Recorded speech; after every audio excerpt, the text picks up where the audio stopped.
I've been with Nelson, 36M, for over a decade now. We met during our sophomore year of college when we were both part of the same study group for an economics class. I remember being drawn to his quick wit and infectious laugh. We started dating a few months later and have been together ever since. Our relationship moved quickly after graduation.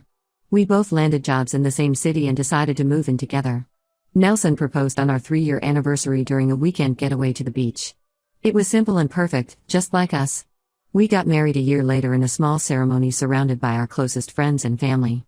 For the most part, our marriage has been great. We've always been each other's best friends and biggest supporters. We love traveling together, trying new restaurants, and having game nights with our friends. We even adopted a golden retriever named Charlie who's become our furry child. But like any couple, we've had our share of challenges. The biggest one has been Nelson's job. He works as a sales manager for a large tech company, a position he's held for about 6 years now. While I'm incredibly proud of his success, his job requires a lot of travel. He's usually gone for 2 to 3 weeks each month, which can be tough on our relationship. At first, we tried to make the most of it. We'd have long FaceTime calls every night and I'd send him care packages for his longer trips. But over time, the distance started to take its toll. We'd argue more when he was home, usually about little things that didn't really matter. I started feeling lonely and disconnected, even when he was around. About 3 years ago, Nelson started mentioning a new coworker named Megan, 32F. She had just joined his team and they hit it off right away. At first, I didn't think much of it. Nelson has always been a friendly guy and I was glad he had someone to hang out with during his work trips. He'd come home and tell me stories about their shared love for obscure 80s movies or how they'd found the best hole-in-the-wall restaurants in whatever city they were visiting. As time went on, though, I started to notice that Nelson was talking about Megan more and more. It seemed like every conversation somehow circled back to her. Megan found this great new coffee shop, or Megan recommended this book I think you'd love. I tried to push my concerns aside. I trusted Nelson and I didn't want to be the jealous, paranoid wife. But there was always this nagging feeling in the back of my mind that something wasn't quite right. I remember one night about a year ago, Nelson and I were having a rare date night at home. We were curled up on the couch watching a movie when his phone kept buzzing with text messages. When I glanced over, I saw Megan's name on the screen. Nelson quickly turned his phone over, but not before I saw a message that said, "I miss you too." My stomach dropped, but when I asked Nelson about it, he brushed it off as just friendly banter between coworkers. Things came to a head about 6 months ago. Nelson came home from a particularly long trip and seemed distracted and distant. When I asked him what was wrong, he broke down and confessed that he and Megan had gotten drunk one night and ended up kissing. He swore it was a one-time thing and that it meant nothing, but I was devastated. I remember that night so clearly. We stayed up until dawn, talking and crying. Nelson swore up and down that he loved me and only me, that Megan was just a friend and the kiss was a drunken mistake. I wanted so badly to believe him, but I couldn't shake the feeling that there was more to the story. We went through a rough patch after that. I insisted that Nelson cut off all non-work contact with Megan and he agreed. He even offered to look for a new job, but I didn't want to derail his career over one mistake. We went to couples counseling and slowly started to rebuild our trust. I threw myself into making our relationship stronger. I started planning surprise weekend getaways for when Nelson was home. I took a cooking class so I could make his favorite meals. I even started learning about his industry so we could have more in-depth conversations about his work. Slowly but surely, things started to feel normal again. But just when I thought we were back on track, I got some shocking news. A mutual friend who works at Nelson's company called me last week. She seemed hesitant and uncomfortable, but finally blurted out that there are rumors going around the office that Megan is pregnant and that Nelson might be the father. I felt like I'd been punched in the gut. All the air left my lungs and for a moment, I couldn't speak. Our friend quickly backtracked, saying it was just office gossip and probably wasn't true. But the seed of doubt had been planted. I spent the next few days in a daze, replaying every interaction I'd ever seen between Nelson and Megan, analyzing every late night at the office or extended work trip. Had I been blind this whole time? Was their relationship more than just a close friendship and one drunken kiss? I confronted Nelson as soon as he got home from work. I still remember the look of shock on his face when I told him about the rumors.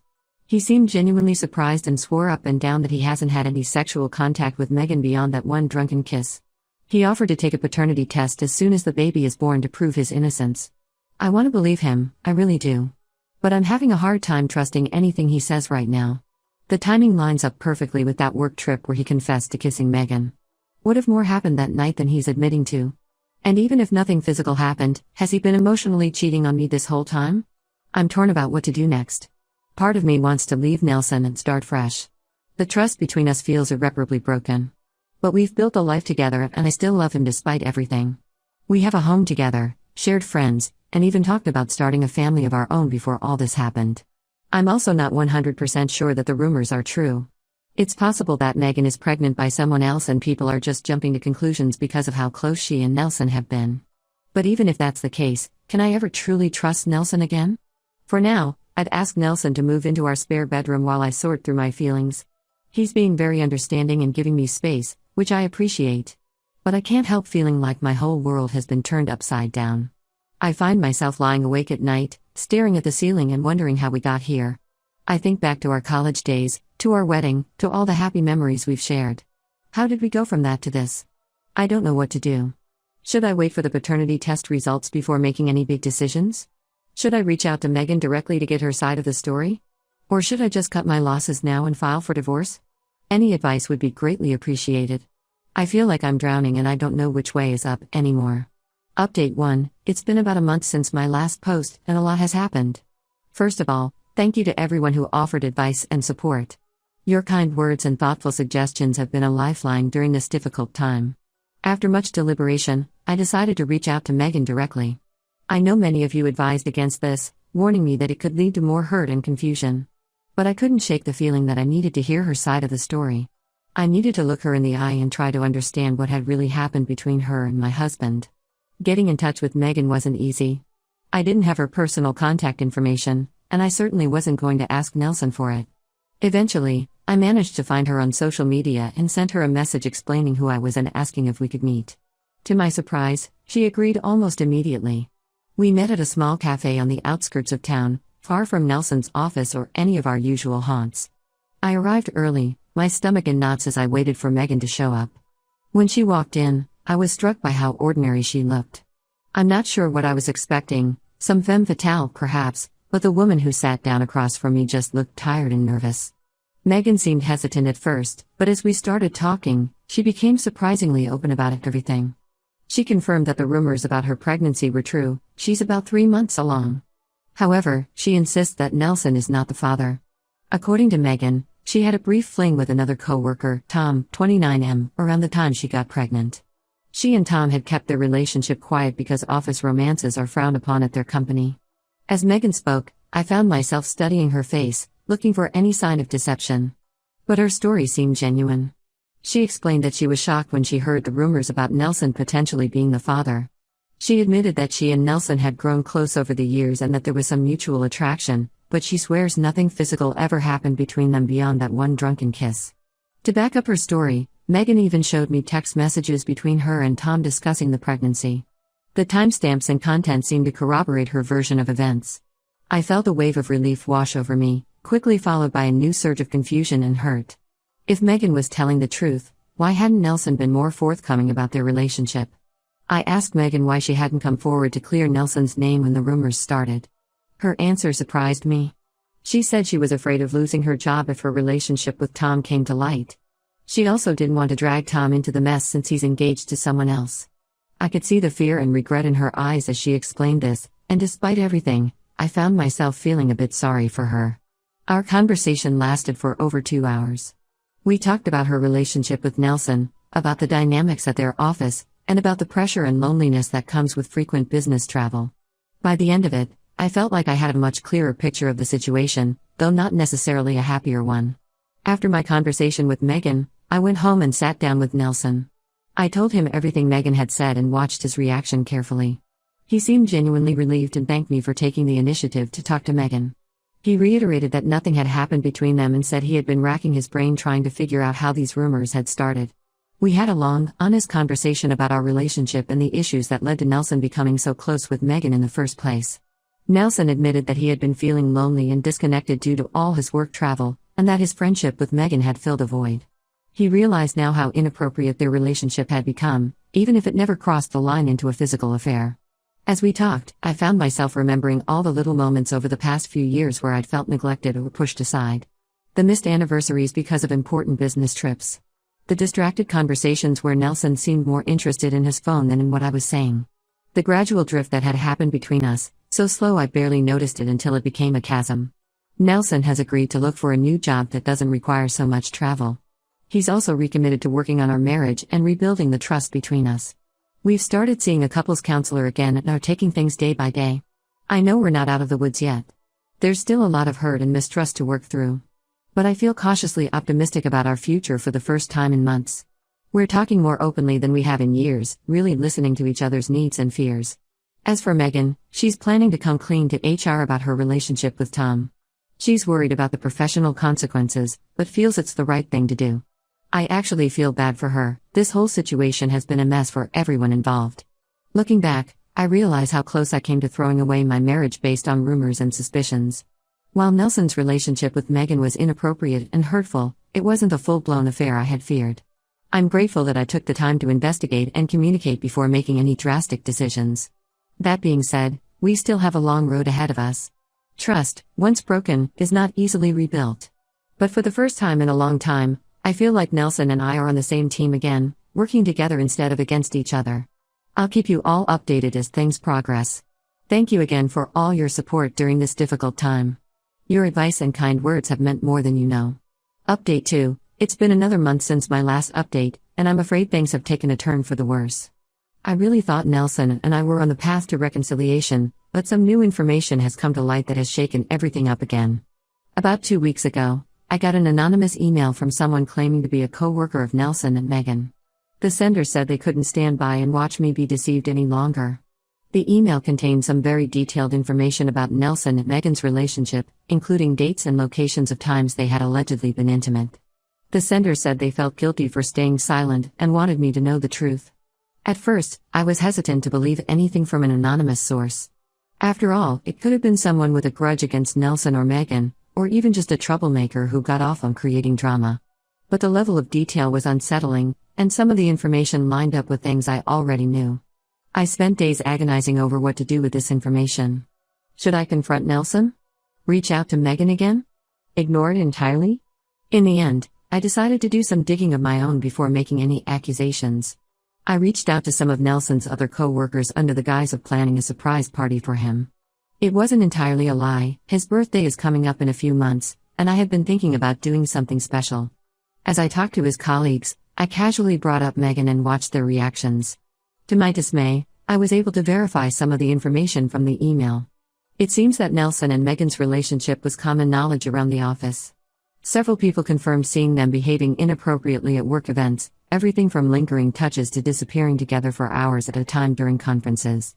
One co-worker, after a few drinks, even told me about walking in on Nelson and Megan in a compromising position in a supply closet at last year's holiday party.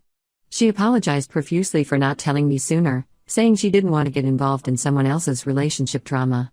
With each conversation, I felt my heart breaking all over again. How could I have been so blind? How could Nelson have looked me in the eye and lied to me over and over again? Armed with this new information, I confronted Nelson again. I didn't tell him about the anonymous email or my conversations with his coworkers.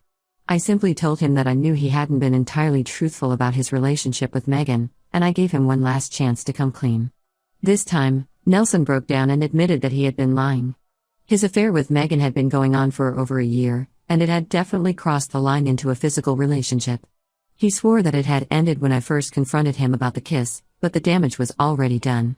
I was devastated all over again. Not only had Nelson been cheating on me, but he had looked me in the eye and lied about it multiple times. Even worse, he had let me reach out to Megan and believe her lies. I felt like a complete fool. As for Megan, it turns out her whole story about Tom was a fabrication. She is indeed pregnant, and there's a very real possibility that Nelson is the father. She's refusing to take a paternity test until after the baby is born, which won't be for several more months. I've asked Nelson to move out of our house. I just can't bear to look at him right now. He's begging for another chance, saying he'll do anything to make things right, but I don't know if I can ever trust him again. Every time I look at him, all I can see are the lies and the betrayal. I'm also dealing with a lot of anger towards Megan. She looked me in the eye and lied to my face, all while potentially carrying my husband's child. I'm trying not to do anything rash, but it's taking every ounce of self-control not to expose their affair to everyone we know. For now, I'm focusing on taking care of myself. I've moved in with my sister temporarily and am looking into individual therapy to help process everything. I've also reached out to a divorce lawyer to understand my options. I don't know if I'm ready to take that step yet, but I want to be prepared for all possibilities. I know many of you will probably say I told you so, and you'd be right. I should have trusted my gut from the beginning. I'm still processing everything and don't know what my next steps will be, but I wanted to update you all on the situation. Thank you for your continued support during this nightmare. Update 3. It's been 6 months since my last update, and I wanted to give you all a final update on my situation. A lot has happened, and I'm in a very different place now than I was when I first posted. First, the big news: Megan gave birth to a baby boy last month. A paternity test confirmed that Nelson is indeed the father. Even though I had suspected it, having it confirmed was still a huge blow. It felt like the final nail in the coffin of our marriage. The last few months have been a roller coaster of emotions. After Nelson moved out, I went through periods of intense anger, deep sadness, and occasional moments of relief. There were days when I could barely get out of bed, and others where I felt a strange sense of freedom. I threw myself into work and picked up new hobbies to keep myself distracted. I started taking a pottery class and found it surprisingly therapeutic. There's something calming about working with clay, shaping it into something beautiful. It became a metaphor for my life, taking the mess I was given and trying to mold it into something meaningful. Nelson has been trying desperately to reconcile. He quit his job, started intensive therapy, and has been sending me long emails detailing every aspect of his affair and promising to spend the rest of his life making it up to me. Part of me appreciates his efforts, but another part feels it's too little, too late. I've had a lot of time to reflect on our relationship and how we got to this point. While I don't excuse Nelson's actions, I can see now how we both contributed to the breakdown of our marriage. The long periods apart, the lack of communication, the gradual emotional distance, it all created a perfect storm for infidelity. After much soul-searching and many conversations with my therapist, I made the difficult decision to file for divorce 3 months ago. It should be finalized soon. It's been a challenging process, but I'm fortunate that we don't have children together and our finances weren't too entangled. I'm walking away with a fair settlement and the knowledge that I'm doing the right thing for myself. As for Megan and Nelson, they're trying to co-parent their son. From what I've heard, it's not going smoothly. Megan lost her job when the full extent of their affair came to light, and she's bitter about it. There's a lot of tension between them, which I admit gives me a small sense of satisfaction. They destroyed my life for their affair, and now they're facing the consequences. On a more positive note, I've been focusing on healing and rebuilding my life. I've started a new job that I love, moved to a new city for a fresh start, and have been reconnecting with old friends and family who have been incredibly supportive. The change of scenery has been good for me. There are fewer reminders of Nelson and our life together here. I'm also dipping my toe back into the dating pool, although I'm taking things very slowly. It's strange to think of myself as single after being with Nelson for so long, but I'm trying to embrace this new chapter in my life. I've been on a few casual dates, nothing serious yet, but it's nice to be reminded that there are good men out there. There are still days when the pain and anger feel overwhelming. I doubt I'll ever fully get over the betrayal. But I'm proud of myself for how I've handled this situation and for having the strength to walk away instead of settling for a marriage built on lies. To anyone going through a similar situation, my advice would be to trust your instincts. If something feels off in your relationship, it probably is. Don't be afraid to ask tough questions and demand honesty from your partner. And remember that you deserve to be with someone who respects you and your relationship enough to be faithful. Looking back at my original post, I barely recognized the scared, confused woman I was then. This experience has changed me in ways I never expected. I'm stronger now, more self-assured. I know what I want and what I won't tolerate in a relationship.